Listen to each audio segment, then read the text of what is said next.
Shalom, selamat pagi. Sate pagi hari ini bertemakan siapakah Yesus bagimu?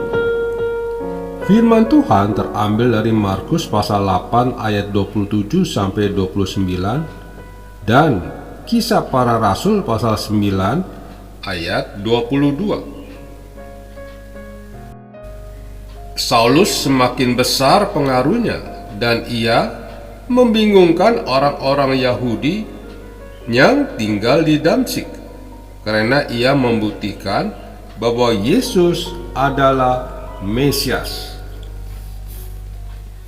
Ketika Yesus berjalan dari kampung ke kampung untuk memberitakan kabar baik dan melakukan banyak mujizat, maka identitas Yesus menghadirkan tanda tanya besar bagi orang. Dan siapakah orang ini? Jika ia hanyalah manusia biasa, bagaimanakah mungkin mujizat-mujizat besar dapat ia lakukan?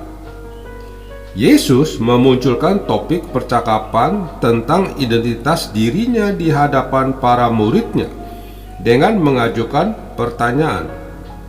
Kata orang, "Siapakah aku ini?" Maka mereka mulai memberikan pandangan umum yang ada pada waktu itu. Lalu Yesus mengajukan pertanyaan yang sesungguhnya kepada mereka. "Tetapi apa katamu, siapakah aku ini?" Pertanyaan ini merupakan pertanyaan terbesar yang harus kita ajukan pada diri kita. Yesus tidak peduli apa kata orang mengenai dirinya, namun ia sangat peduli tentang identitas dirinya di dalam kehidupan kita secara pribadi. Melalui perjalanan hari demi hari bersama dengan Yesus, Petrus memiliki pemahaman pribadi tentang Yesus sebagai Mesias. Berdasarkan pengakuan inilah, gereja Tuhan mula-mula dibangun di muka bumi. Ketika ia berkhotbah, 3.000 jiwa dimenangkan. Paulus pada mulanya memandang Yesus sebagai salah seorang tokoh agama yang telah menyesatkan bangsanya dan ajarannya harus dimusnahkan. Namun melalui perjumpaan dan pengalaman pribadinya bersama Yesus di jalan menuju Damsyik, ia telah mengubah konsep identitas Yesus di dalam dirinya. Injil menjadi kekuatan imannya untuk memenangkan jiwa di tengah-tengah bangsa Yahudi maupun bangsa Yunani. Memiliki pemahaman yang besar tentang dirinya akan mendatangkan kuasa untuk membuat dunia melihat Yesus sebagai Mesias. Amerika memiliki populasi kekristenan yang besar, namun pengenalan akan Yesus secara pribadi sebagai Mesias memiliki persentase yang kecil di dalam kehidupan kekristenan yang ada. Tiongkok memiliki populasi kekristenan yang kecil, namun pengenalan akan Yesus sebagai Mesias memiliki persentase besar di dalamnya. Peter Wagner mengatakan penuaian penginjilan yang terbesar saat ini sedang terjadi di Tiongkok.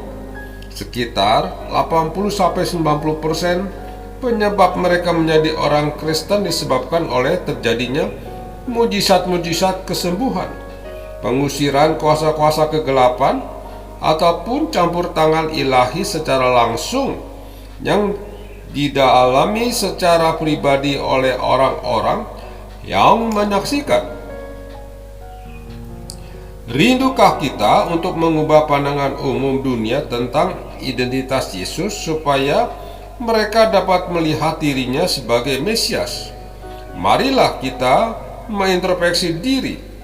Adakah Yesus telah menjadi Mesias di dalam kehidupan kita? Adakah kita telah mengalami Dia di dalam perjalanan kekristenan kita hari demi hari?